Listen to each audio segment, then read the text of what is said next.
Okay, my lovelies, I am back with another solo episode. I am so excited to talk to you guys today about this. It is something that has been weighing on me for years, and I really haven't had an outlet for it other than, my friends and therapy, of course. But I am curious your thoughts on it, and I can't wait to hear more about your perspective.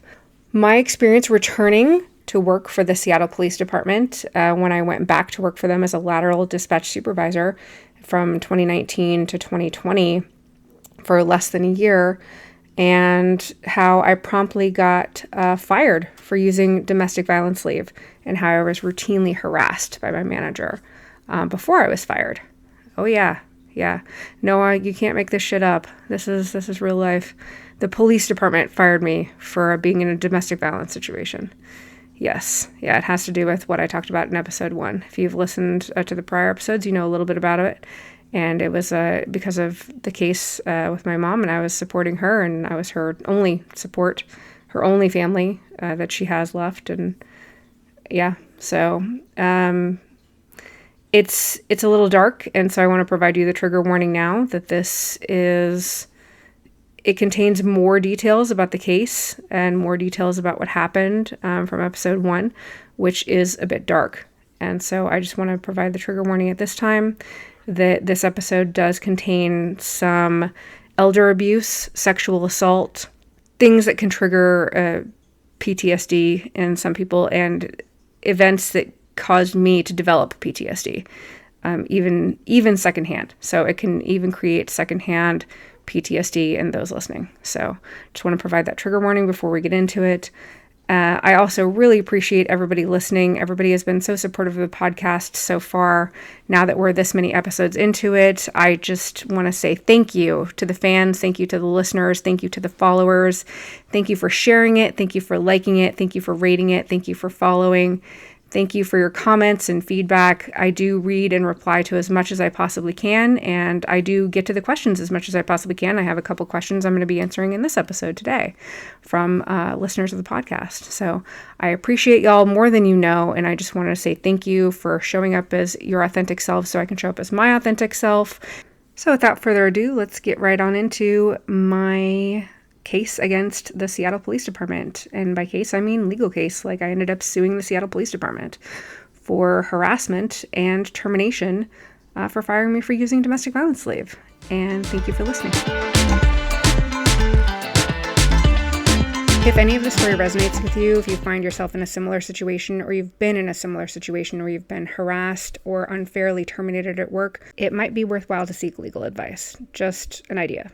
This started as me getting rehired by the Seattle Police Department because I worked for them originally. That's where my career in law enforcement started.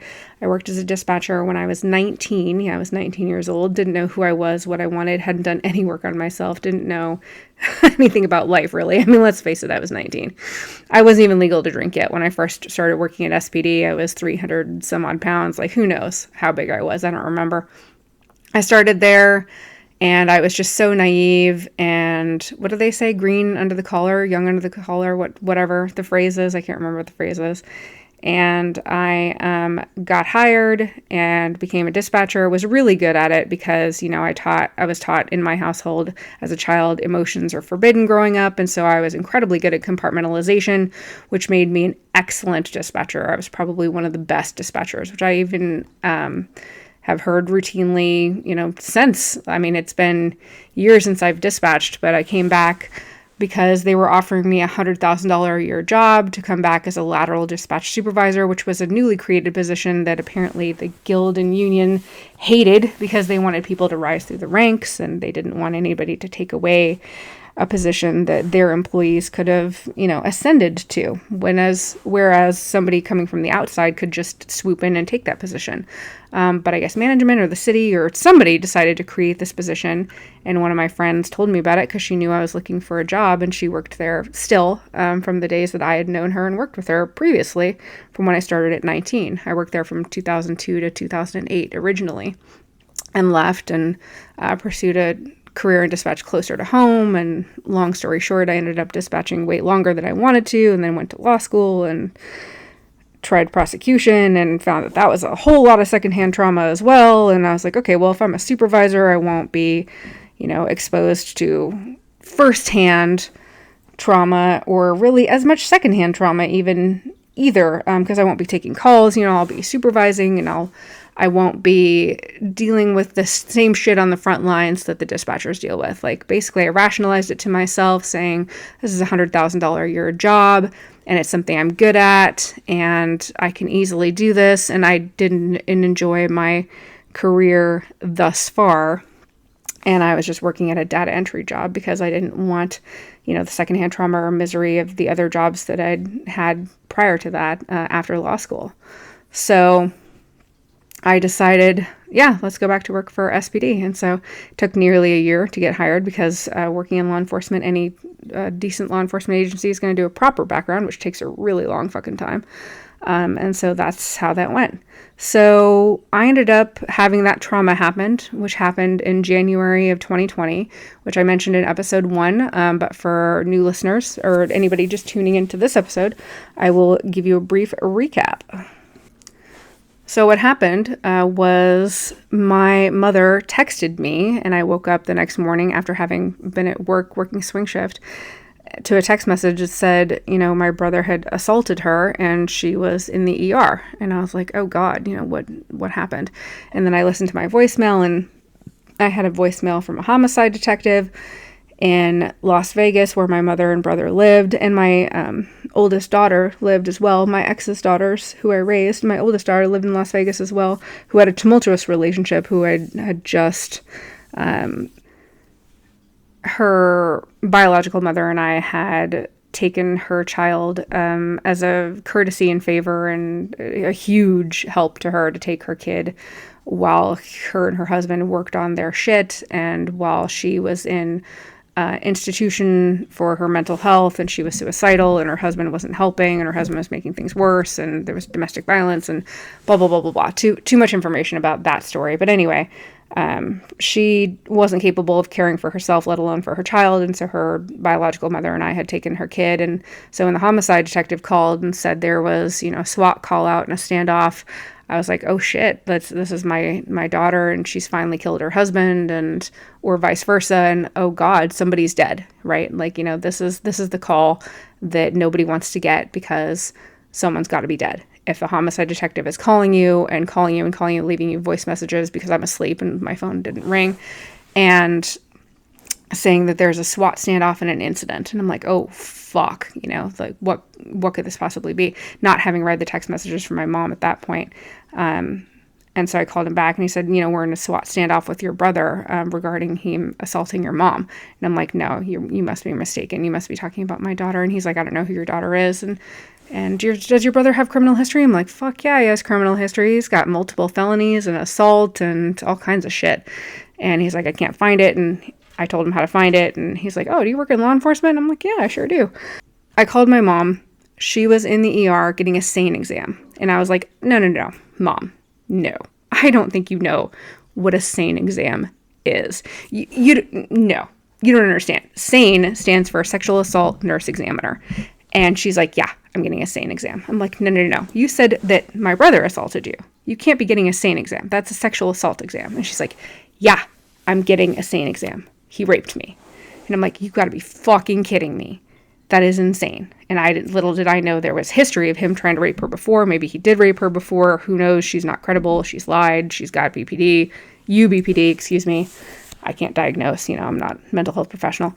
And even if I was, she hasn't taken any tests or anything. But anyway, she tells me she's been assaulted. She's been raped. But she doesn't give me any details, and I don't want any details. I didn't ask for any details. I'm like, okay, I'm going to come down there. Like, she's shaking. She can't even put a coherent sentence together. She's shaking. She's in the ER, and my brother's on the loose. Like, he was not in a SWAT standoff. He was not hiding in the house. SWAT did not find him, and it was actually even on the Las Vegas news, because it was a SWAT standoff, right? Or so they thought. It wasn't actually. So it ended up being 13 felony counts, including 11 counts of rape, a couple of counts of kidnapping, 911 call prevention. And after I talked to the prosecutor's office and I had conversation with them after reviewing the evidence, because I, was a law student or just completed law school. No, I'd completed law school. Yeah, I'd completed law school.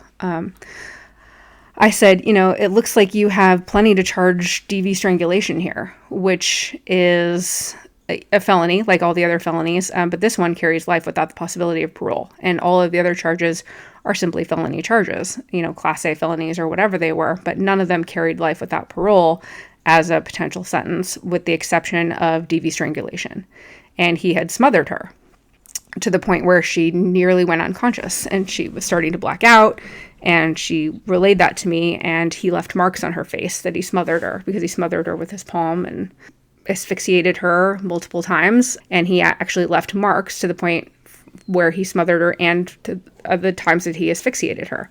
And so there was physical evidence that he had smothered and asphyxiated her to the point where DV strangulation was not difficult to charge, and the prosecutor hadn't charged it in the case. And the case was, relatively new still. It had only been a few days, or a day or two, or a couple days old. And so, it's not like all the charges were finalized or anything. The prosecutor was pretty pissed at me for micromanaging her case. And in all fairness, I did look at the case and say, hey, you have more than enough probable cause here to charge DV strangulation. You've got a plethora of evidence. You've got plenty of physical evidence, not circumstantial, but physical evidence where you can support the charge of DV strangulation. And she was already started to get her hackles up about me since, here's this, brand new lawyer out of Seattle, no less. It doesn't even work in Las Vegas, who's questioning her authority. I'm like, okay, look, I'm not trying to micromanage. I'm not trying to do your job for you.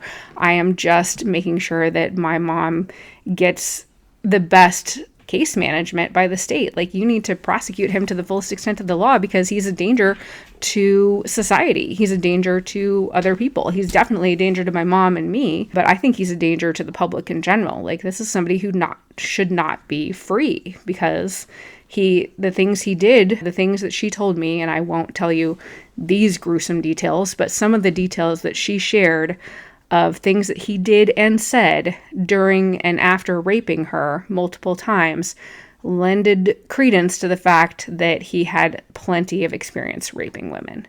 And if he's got plenty of experience raping women and asphyxiating and all the things that he did, then what's to say that he won't kill his next victim? And he's just going to be out within a year or two, because they gave him a plea deal for 12 years, which means he's out in 6, which means he's nearly served his sentence. So another year and a couple months, and he'll be out.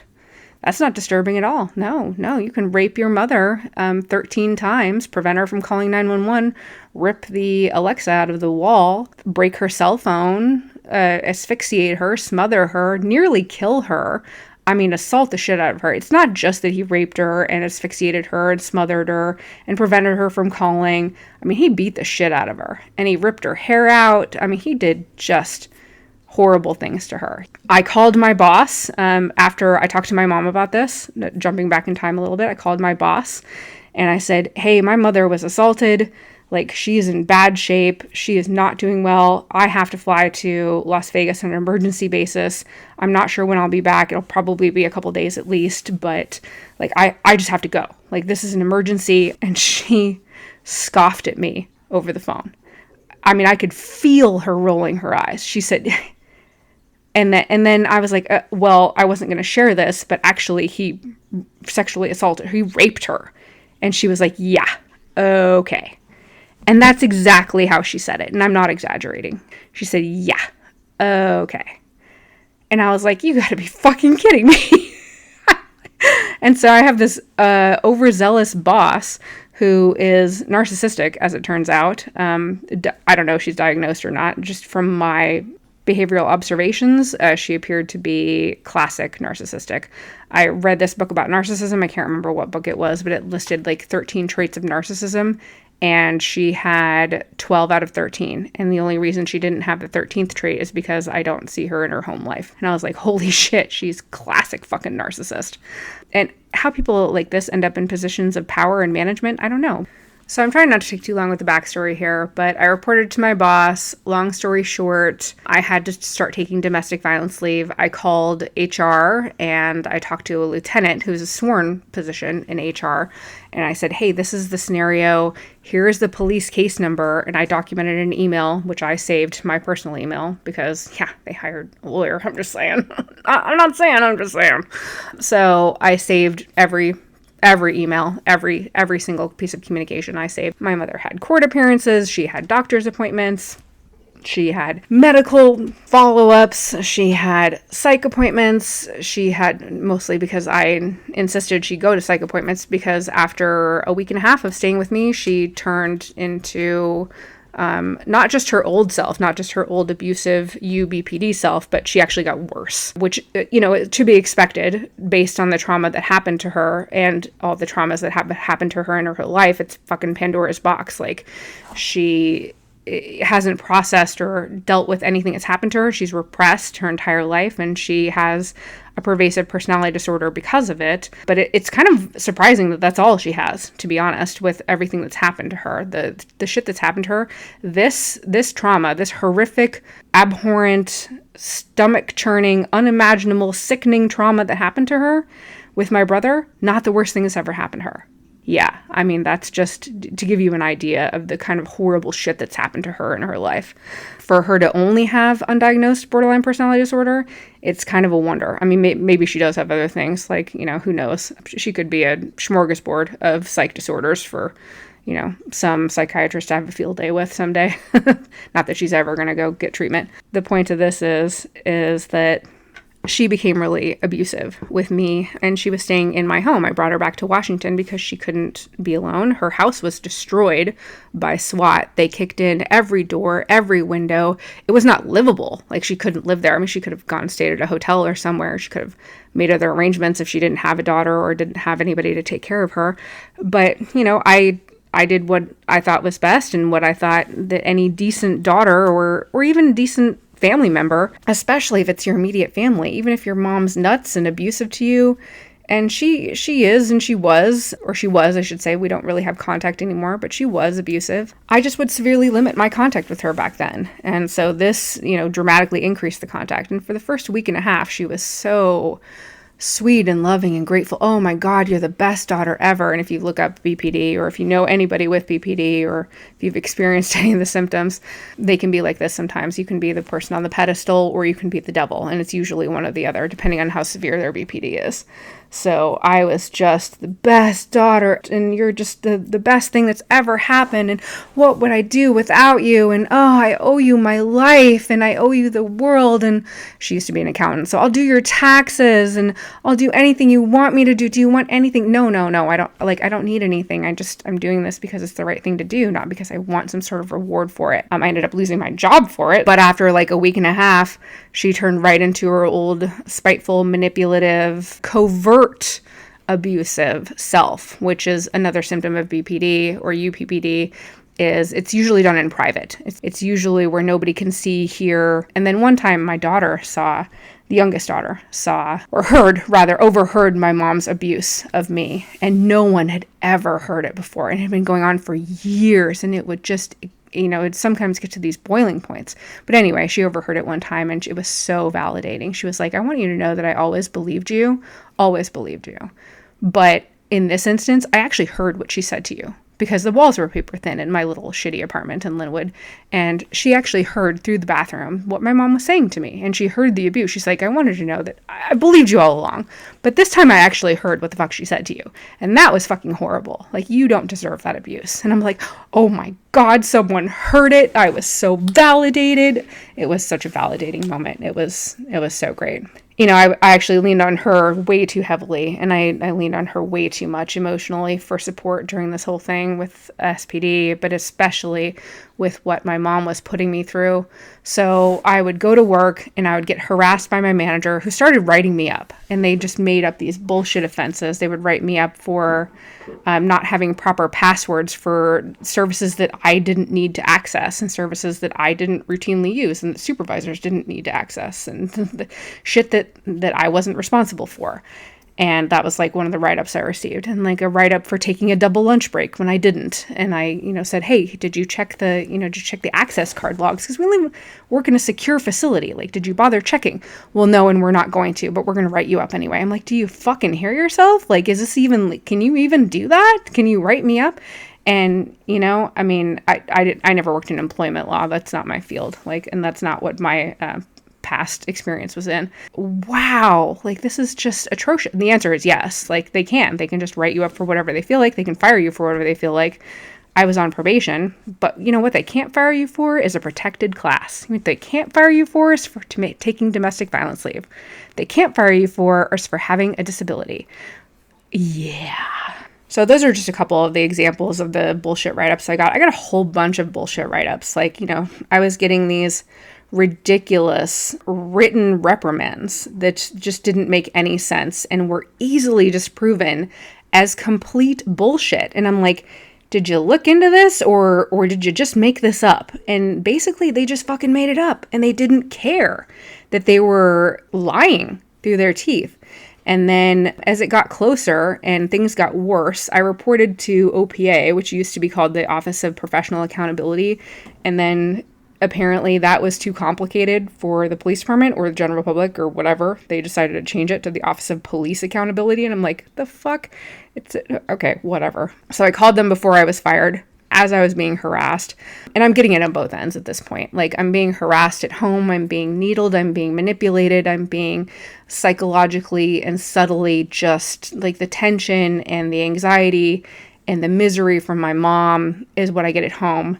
And I have nowhere to rest. There's no downtime. There's no reprieve. There's no respite, because that's what I have at home. And then I go to work and get harassed by my manager. I laugh because it's so like improbable, but not funny at all. And I was just in a living fucking nightmare. I was in living hell at the time it was happening. These ridiculous bullshit write-ups started happening. So I called OPA and I was like, hey, I'm being harassed and I'm scared for my job because my manager has threatened to fire me, like repeatedly. Like, if you keep taking domestic violence leave, I'm going to fire you. And I'm like, you can't fucking even say that to me. Like, let alone fire me for it. You can threaten to fire me for doing a bad job or just because you don't even fucking like me, you can threaten to fire me, but you can't do it for using domestic violence leave. So I didn't make a complaint with them at that time. I documented the fact that I called them and they were like, well, we'll take your complaint if you change your mind. And I understand your fear because it's a real fear. And it sounds like your manager is a cunt. And I'm like, oh, she's a cuntosaurus for sure. I remember in depositions, the opposing counsel tried so hard to rattle me. And it was really funny because I was like, oh, sweetheart, I've been a dispatcher and then in law enforcement for like 16 years. Best of luck to you.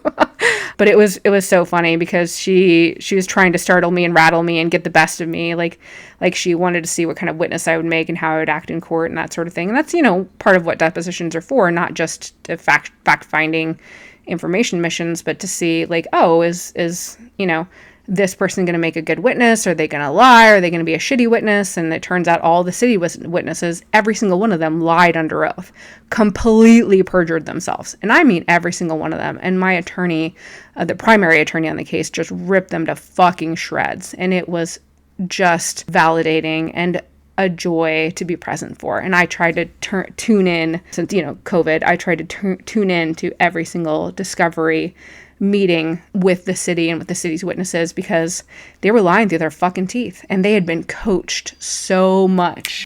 Like my attorney told me, like, hey, we're not allowed to do more than 1 hour or 90 minutes or something of prep for depositions because I can't remember if it was illegal or frowned upon or just, a bad idea or whatever. I think it was definitely not allowed. But I was told, we're not allowed to go over 90 minutes or 2 hours of prep for the deposition because we can't coach you on what to say. And that is completely disallowed. And the other side isn't allowed to do it either. And then in the deposition, when we asked the other side, how much time did you spend preparing for this deposition? This is one of the things they didn't lie about, which is of all the shit not to lie about. Like, this is the thing you didn't lie about. You lied about how you treated me. You lied about what you put in your notes. You lied about what you said in this meeting, in this meeting, in this meeting, in this meeting. You lied about this documentation. You lied about what you said to the OPA investigator. You lied about what you said to the city. You lied about They just lied through their fucking teeth. But this is the one thing they didn't lie about. They didn't lie about how much prep time they spent being coached, which I thought was kind of ironic. And like each witness was like, oh yeah, we spent 10 hours of prep, or we spent 20 hours of prep. And I'm like, they're paying their city attorneys that they hired outside counsel for probably $700 an hour at 10 hours of prep with a one-on-one. I'm like, at least that's one-on-one prep time, not including the actual materials prep time for prepping that person. So you can probably triple that in addition to like the materials of prepping the one-on-one prepping. Oh my God. I mean, the amount of money that this case cost them, not including the settlement that they had to pay me, which I'm not allowed to discuss. It's the only thing I'm not allowed to discuss. I can discuss the rest of the case. I just can't discuss the settlement amount, which I think is public record. So y'all can go look it up, I believe. It's not worth discussing anyway. I can tell you what I can say is the law is unfair, and the settlement, the only thing that I can say is that I won, and that I held the police department accountable, and that the manager who harassed me and the narcissist who treated me so horribly did horrible things and violated the law, federal, state, local, left and right. At least they were held accountable, even if I didn't really benefit financially much from that. At least my attorneys got paid and the city was held accountable, and so was the police department. And I think it is particularly atrocious that it was a police department. It wasn't some random government agency. This wasn't the sanitation department. This wasn't City Light. This wasn't Ways and Means Commission. This was the Seattle Police Department. They are supposed to protect victims of domestic violence and their family members. Whether I was the first-hand victim, second-hand victim, it doesn't really matter. They're supposed to take domestic violence leave seriously. And instead I got harassed by management, harassed by my coworkers too, who were like, what is your DV leave for? Why are you taking DV leave? They shouldn't even know I had DV leave. That's supposed to be fucking confidential. But management's telling everybody, oh yeah, Missy's on DV leave.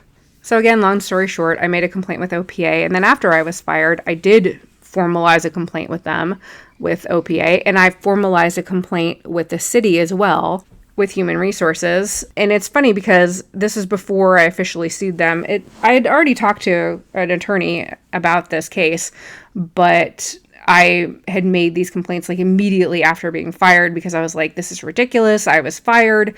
I shouldn't have been fired. Like, this is an obvious injustice. The police department needs to take accountability, and the city needs to take accountability for their behavior. And I'm going to give the city and the police department a chance to rectify the situation. Like, you should undo the harm that you caused. You should right the wrong. You should give me my job back and some reparation, like, you know, small check or time off or something, you know, something to say, hey, we're really sorry we fucked up. We shouldn't have fired you for using domestic violence leave, and your manager shouldn't have harassed you, and all of this shit that we did was horrible, and we shouldn't have treated you this way, and like basically this shouldn't have happened. I gave the city the opportunity to correct it by notifying them and saying, hey, I need, you know, investigate this. This is not okay. This is what happened. Here's the evidence. And I turned over the same evidence I gave to my attorneys later. And they they did not do an investigation that was reasonable at all. They quote unquote did an investigation, which ended up being some utter bullshit. They didn't truly investigate anything. And I understand that their records that we subpoenaed later indicated that all the players involved and the managers and the lieutenants and, you know, the HR representatives and coworkers and everybody lied to them. And during their investigation, they were lied to. And I'm like, yeah, but I provided you solid proof. I provided you emails. Like, you didn't follow up. You had the evidence that they were lying. You had the evidence that this is exactly what occurred. And you didn't properly investigate this in the fucking first place. Like, they made no attempt to genuinely investigate the facts of the case. And that was two separate agencies. So it was the city of Seattle, who should oversee the police department, and also the OPA, which is the Office of Police Accountability, so internal affairs, basically, for civilians or people that are unfamiliar with the police department inner workings. That's the Seattle Police Department's version of internal affairs. Like, basically, I notified the police department's internal affairs and the city of Seattle, both investigative resource units, to say, this is what happened. Here's all the evidence. This isn't okay. I would like an apology. I would like some sort of reparation and my job back. And they came back after, I don't know, a couple months of investigation, quote unquote investigation, which was just utter bullshit. And they were like, yeah, nobody did anything wrong. Managers say they didn't harass you. And I'm like, oh, they do they? Oh, well, that's okay then. As long as they say they didn't harass me, everything's fine. Are you fucking kidding me? They say they didn't harass me. They said they fired me legally. Did you read the case that they put together for firing me? Did you see that it's full of domestic violence leave is the reason that they fired me? Have you looked into any of this shit? Did you read the emails? Did you read any of this evidence that I sent you? Did you read any of the notes from the manager who fired? I mean, come on. They didn't investigate it. And my attorney at the time, who I ended up hiring another attorney later, and they ended up working collaboratively together, and they were just a fantastic team. He at the time was like, don't tell them to go fuck themselves like you want to. I'm like, yeah, noted. Oh, I really want to. Come on. Are you sure? Like, it sounds like a good idea. And he's like, it's probably not a good idea. It might damage your case later. I'm like, yeah. Good point. Yeah, it might damage my case later. Okay. All right. Not worth it. You know what? I'm obviously not finding a fair hearing here or a fair review of the evidence and facts. I obviously need to take this to a venue where the fact finders can be impartial, which is implying I'm going to sue the shit out of you. And I don't think that was a subtle implication. And that was absolutely correct. Like, FYI, I am suing you. The long and short of this story is the police department, specifically our local Seattle Police Department. And I know I have listeners in the UK and listeners in Russia and listeners around the world, but for those around the world, Seattle is not entirely a small town. I mean, it's not London. This is not a city of 8 million. It's a city of, 700,000 approximately, in the Pacific Northwest, which is in the northwest corner of the United States. And it's a fairly big urban city, and the Seattle Police Department is the largest police department and most visible and has made national news and has, had all kinds of national sanctions and all kinds of shit. If you Google Seattle Police Department, you'll find all kinds of interesting shit. They did not protect a victim and a secondhand victim of domestic violence.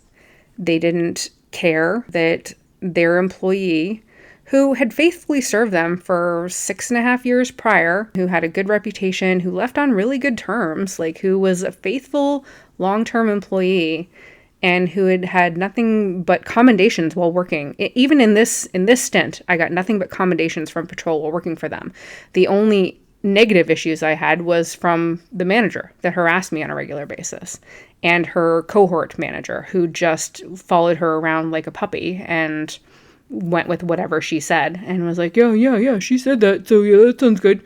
Yeah, she threatened to fire you, so we're gonna fire you. Yeah, that sounds good. Is there more to this story? Is there more nuance? Are there more details? Are there things that I fucked up? Absolutely. But everybody fucks up. Like, we're human beings and we make mistakes. Did I do anything that was worthy of termination? Absolutely not. Did I do anything that was worthy of discipline? I don't fucking think so. No. Did I do anything that was worthy of anything that I got?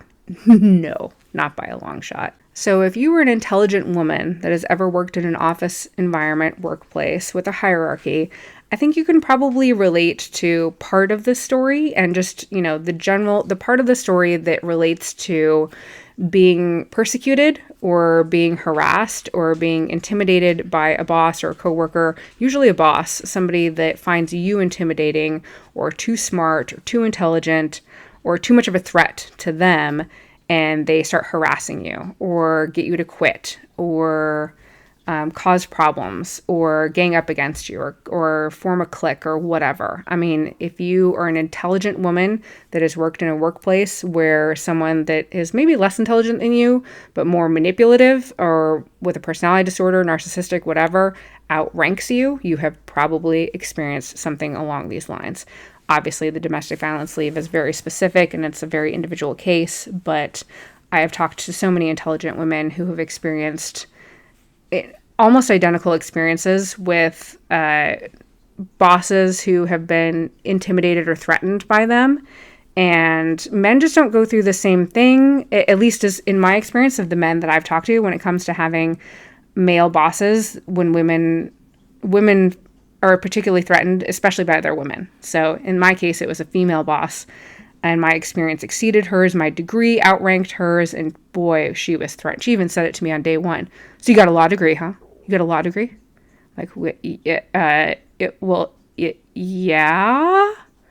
So, I mean, I'm not here to use that. I'm here because I'm coming back to law enforcement because I want to be here and do this job. I'm not using my law degree because I wasn't enjoying prosecution or defense. Like, I'm here for a reason. Like, this is nothing to do. What? I mean, it was just obvious that she was threatened, to say the least. So do I regret taking this job? Because I ended up, suing them and getting fired and going through this misery and going through this, traumatic experience and developing PTSD from what happened to my mom. And it was exacerbated and made so much worse by what I was going through at work. I was getting harassed, and I ended up having almost a breakdown at work because I was being harassed by my manager at the same time as whatever else was happening at home with my mom. I don't regret getting the job because I think the universe puts us on our path and gives us these experiences that we need to have, even when they're horrible and miserable and nasty. And sometimes they bring us to some of the darkest places in our life. And I think that sometimes we need to go through that in order to come out of the other side. Because I know in this case, I needed to go through that to come out the other side stronger, better, wiser. And I did a fuck ton of trauma healing after this case. I worked so much on myself because I was in such a dark place. I was jobless. I went from a $100,000 a year job to having no income. And I don't think I would be the person that I am today. And I don't think I would be the healed version of myself. And, again, nobody's fully healed. You know what I mean? But I wouldn't even be doing this podcast. I wouldn't have done all this work on myself. I don't know if I'd still be working there if this hadn't happened. I don't think I'd be there necessarily. Maybe I would. Maybe I'd be miserable and severely depressed and just be in a miserable situation in a high-paying job where I couldn't bring myself to leave because the money's too good. A lot of my friends are still stuck there. Like, I know that. And the health insurance is good. The retirement's good. And they're like, well, if I just stick it out a few more years. I mean, but, they also don't have to deal with management on the same level. And, the city had every right to fire that manager. Every right. Like, especially after losing this lawsuit and losing so much money. They didn't pay me nearly enough, but they must have lost so much money in legal fees. And the case must have cost them, oh God, I can only imagine what they spent battling the case, even just up to depositions, which is when we settled, right after depositions. Am I regretful that I did this? Would I go back and change it? No. Would my mental health be better had I not gone through this? Not in the long run, because I think the universe puts us on our path and gives us the obstacles we need to get better, to do the work. Otherwise, I wouldn't have been as motivated. So I'm sure that everybody has experienced plenty of injustice in their life, and there's plenty that people are bitter and resentful about. And actually, in this scenario, I ended up getting as much justice as I could under the law. And let's be clear, as it concerns victims and their families of domestic violence, the law is not fair. It does not favor victims. It does not favor the families of victims, and it does not protect the families and the victims of domestic violence, even as it concerns employers and government entities. I mean, this was like best case scenario. This is a government, not only is this a government entity, this is a fucking police department that I worked for. A police department. Of all the agencies, employers to work for, it's a police department. Wow. Talking about DV leave victims. I even won, and I had a fairly good, decent, substantiated lawsuit with lots of evidence. I mean, every lawsuit's going to have its issues.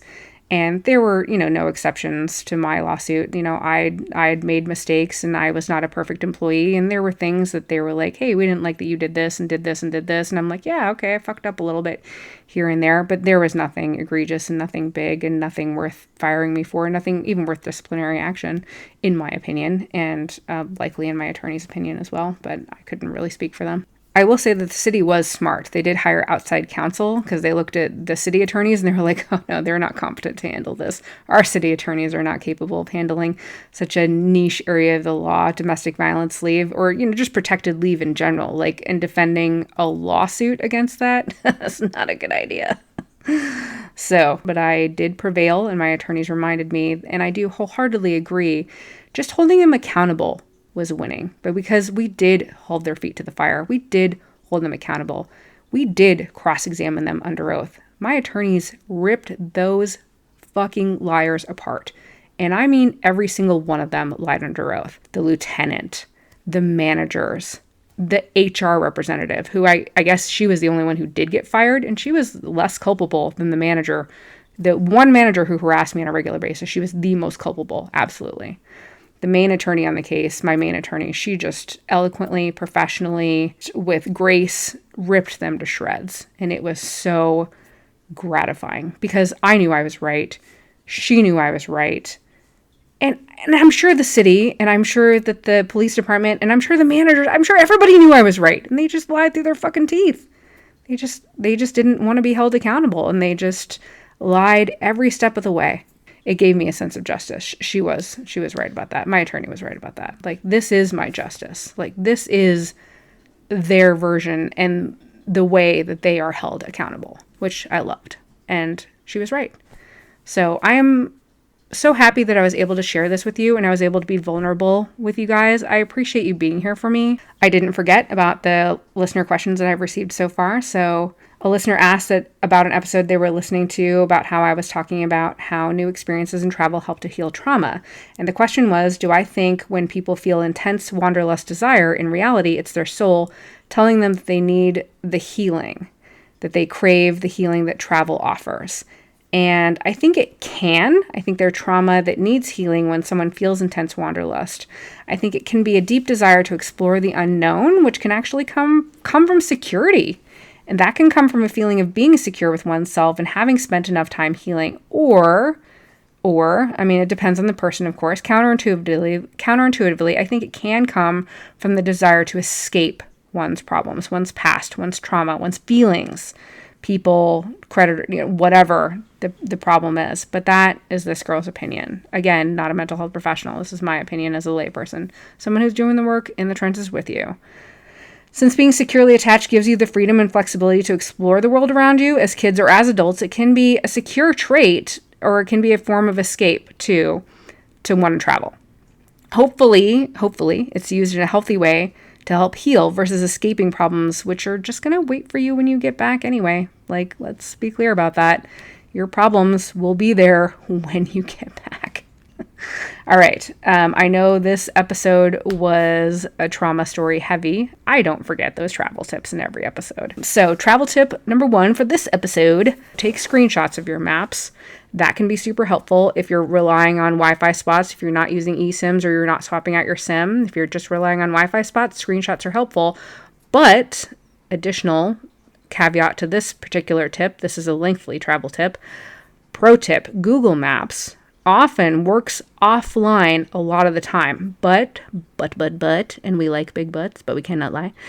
If you try to re-navigate or click on something like within the Google Maps navigated preset destination, like you're navigating from point A to point B, if you try to go back or go further into something, you can lose the Google Map navigated destination thing that you had set up already. So just be careful you don't fuck with it too much and click on it too much, because then sometimes it'll be like, oh no, can't find that, don't have any service anymore. And then you can't get back to where you were, which shows you tracking the GPS, which often works offline. Yeah, it's handy that it works offline as long as you don't mess with it too much and try to, click into stuff too much. Hopefully that made sense. All right, travel tip number 2. Yelp is not used in Europe. Not really prevalent there. I mean, occasionally you might see 1 or 2 places on Yelp there, but it's just really not used. TripAdvisor is what's used. And Google is still used in Europe, of course.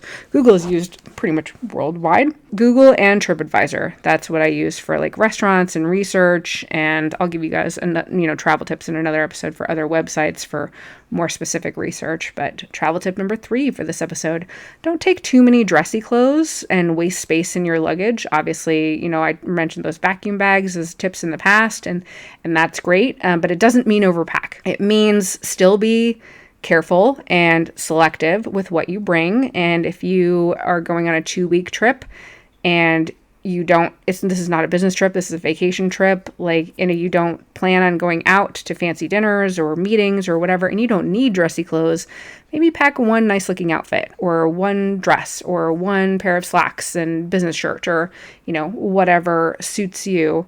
And again, always follow the laundry tips and the vacuum packing. Those are two of my biggest for packing, is doing the laundry and the vacuum bags. But let's not waste too much space, because I've made that mistake in the past where I think I used to pack for, especially Las Vegas, I used to pack and I would take heels, and oh God, what a waste of space those fucking things are. And I'm like, I would never wear them because they're too hard to walk in. And I'm like, why did I pack this? And I just wasted all this space, and why did I do that? So one dressy outfit and call it good. All right. Well, I was glad to get to answer a listener question today. I was glad to be able to be vulnerable and open with you guys and share a little bit more about that trauma story that you guys heard a little bit about from episode 1, and basically how it affected my job and my livelihood, and how it cost me my job, and how I would still do it over again. Yeah, I still would, because I wouldn't be where I'm at, and I wouldn't be doing this podcast likely, and I wouldn't be nearly as far into my journey of self-love and healing as I am. So I want to say thank you for all the support. Thank you for all the ratings and reviews. I see them. I do read the reviews. Any comments that y'all make in the reviews, I've read all of those. I really appreciate everybody who comes out to support, especially when y'all come and support me in person at Doyle's in Tacoma every Thursday, unless I'm on vacation, which I am occasionally, because, girl likes to travel. The traveler. I'm Missy the Traveler on Instagram. I'm Missy.Traveler on TikTok. You Make It Happen podcast on Facebook. Send me your episode requests. Send me your questions. I get to as much as I can. Send me anything. I am more than happy to answer listener questions on the podcast and on social media. And I am more than happy to do specific episode requests as much as I possibly can and address all of your, concerns about attachment issues, about travel, about relationships, you name it, and I will try to address it as best I possibly can. So thank you for all the support. As always, work your shit out, not on other people, and we'll see you next episode. Thank you so much.